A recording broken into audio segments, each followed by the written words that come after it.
各位观众朋友，大家好，欢迎回到胡博士说中医，说说我们身边的本草。这一节呢，就说说白茅根。我们常用的中草药的白茅根呢，是这种禾本科植物白茅干燥的根茎。从汉代沿用至今，首先呢是记载在《神农本草经》里面的，是说它是味甘性寒，归肺胃膀胱经的，属于中品，是一种传统的中药。我们的白茅根具有凉血止血、清热利尿的功效的，经常在临床上呢用于治疗那些血热的这种吐血呀、尿血呀、尿血的，以及热病的这种烦渴、湿热黄疸，我们的这种水肿尿少以及热淋湿痛这些症状。下面介绍一款白茅根的这种食疗方，叫白茅根雪梨猪肺汤。我们拿白茅根200克，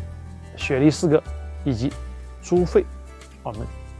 找一副，瘦肉500克，陈皮呢也拿5克。首先呢，我们把猪肺洗干净，放在开水里煮5分钟，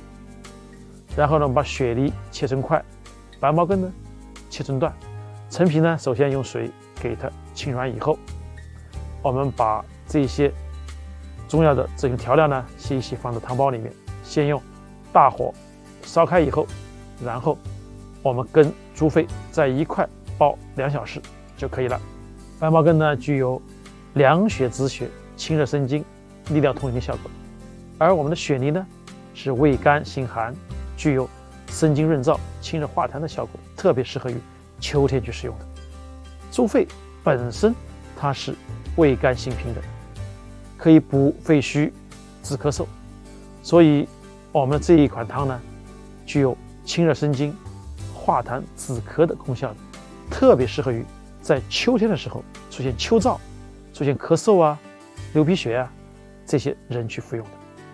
在民国初年的这个张锡纯的这个《医学中参析录》里面，也记载着大批用仙药的这种中药的方剂，比如说二仙饮。二仙饮呢，我们就用了这个鲜的白茅根4两，把它切碎；鲜藕4两，把它切片，把它煮汁，经常去饮用，是治疗那些虚劳症和痰中带血的。还有我们的黄芪膏，